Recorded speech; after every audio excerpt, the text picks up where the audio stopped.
man. I do what I do.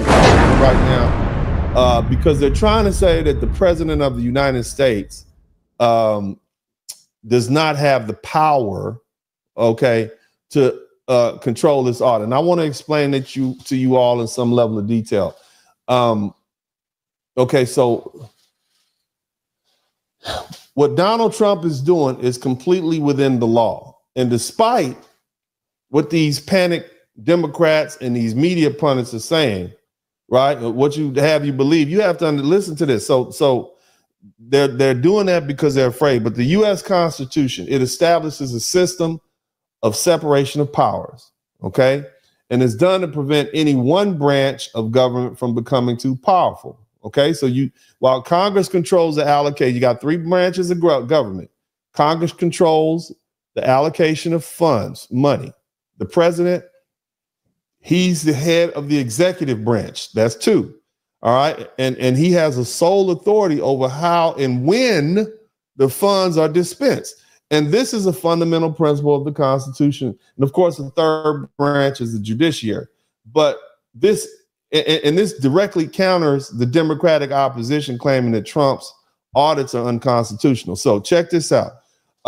Power of the purse versus the power of execution. Okay.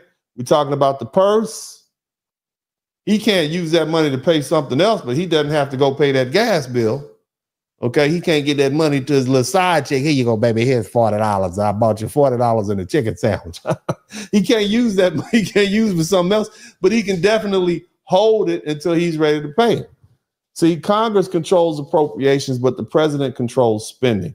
Now, if I recall, and this is going to be boring, okay, Article 1, Section 9, Clause 7 of the U.S. Constitution, it says this: no money shall be drawn from the Treasury of the United States, from the Treasury, but in consequence of appropriations by law. And what this means is that Congress has the authority to allocate funds.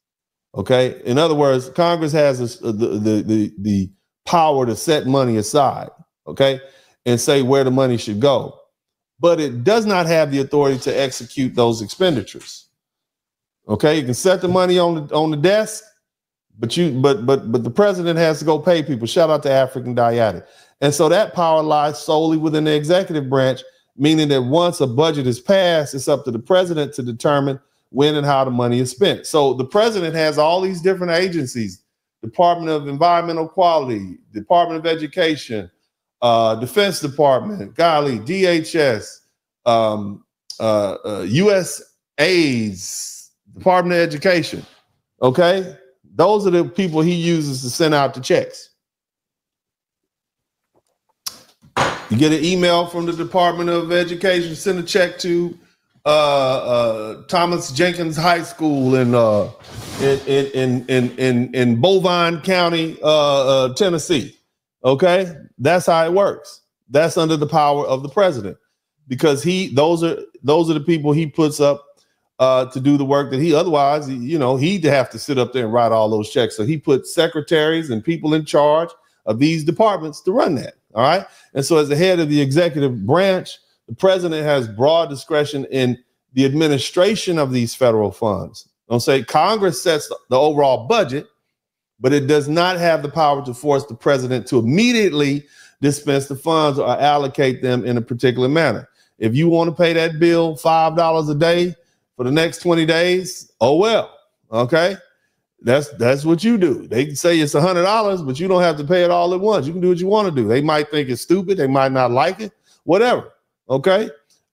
Even the Supreme Court has stated that the president, you can't mandate the president to release funds when you want to. All right. And this is the Supreme Court. I believe, I forget the name of the case, but basically the Supreme Court ruled that the president could refuse. The president could not refuse to spend funds specifically mandated by Congress, but that the executive branch does retain the authority over how the funds are distributed and enforced within the constitutional. Okay. And there was another case that said that the court ruled that Congress can't micromanage the president and his functions, including the timing and method of the fund distribution. So when you hear people saying that this is unconstitutional. They just flat out making stuff up. They trying to fool you. They're not fooling anybody who is, who has, first of all, common sense.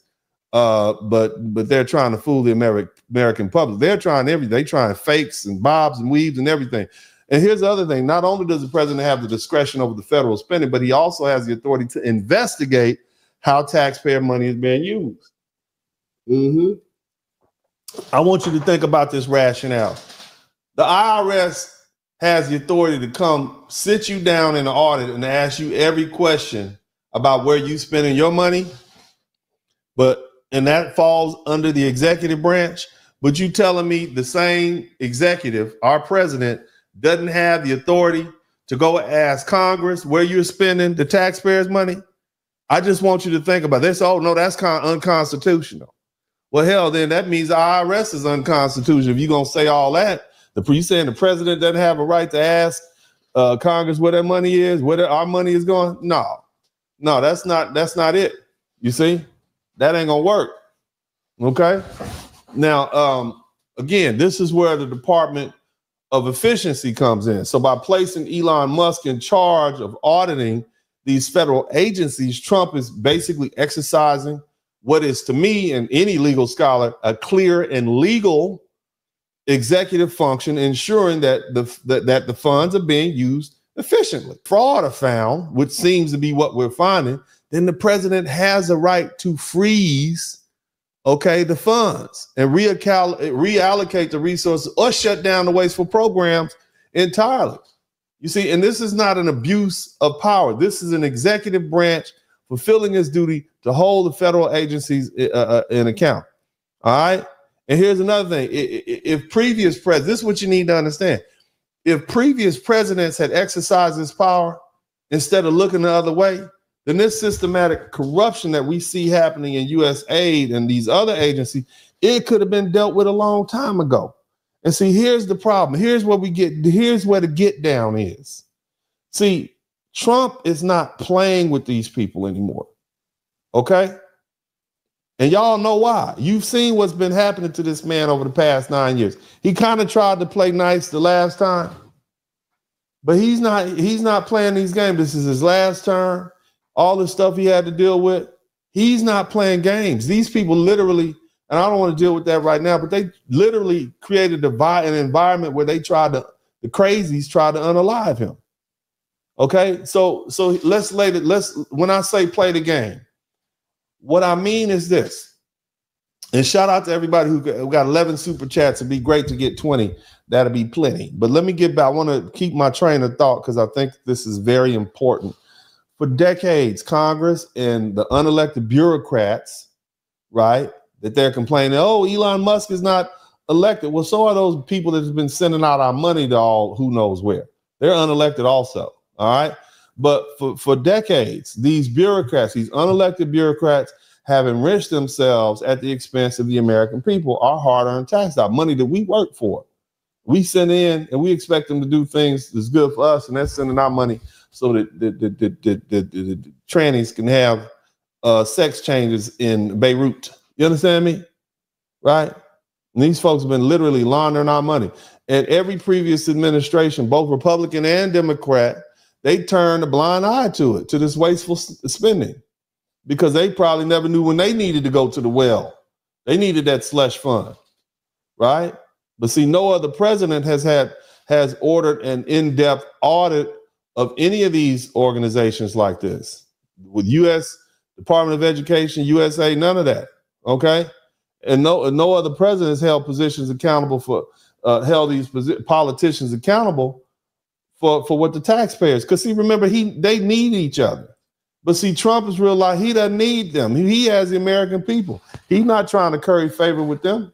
He's negotiating from a position of power.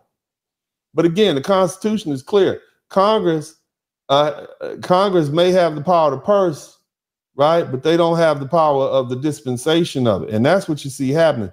Now, the real reason, and we talked about this before a little earlier, the real reason that they're fighting like heck, these Democrats are fighting like heck against this audit, is because you know, they have something to hide, right?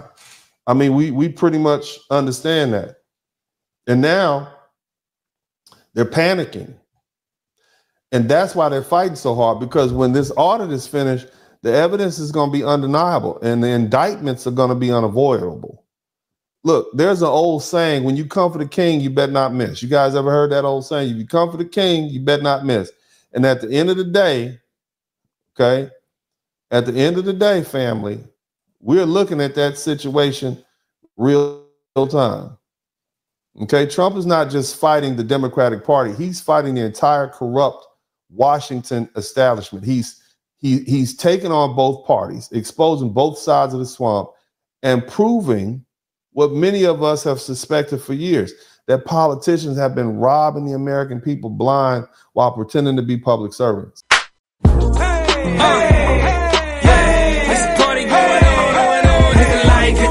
Hit the like, hit the like, hit the like, hit the like, hit the like, hit the like, hit the like, hit the like, hit the like, hit the like, hit the like, hit the like, hit the like, hit the like. It's a party going on, we all looking at Dennis. Burning and subscribe, it only take you a minute. Hit the cash app, super chat, be a penny. One is real good, but 20 more will be plenty. Blizzard King pay a visit, Big Blast my witness. Appreciate the love, there's black men doing business. Stand up, father and brother, loyal is he. Hall of Fame game, he's known as Uncle D. Tell it just like be, representing for we know time is money, you learning and pay a fee. Know it's cold outside, but the podcast hot. Giving you a feeling that these others ain't got. Say it's cold outside, but the podcast hot. Giving you a feeling that these others ain't got. Yeah, know that the blizzard come through. Bundle up for the winter, know this it. Darren Hay watch views. Hit the light, you know that the blizzard come through. Bundle up for the winter, know this it. Darren Hay watch views. Hit the like, hit the like, hit the like. We still look at all the beautiful music that we've created. That's what's on the inside of us. We are wonderful people.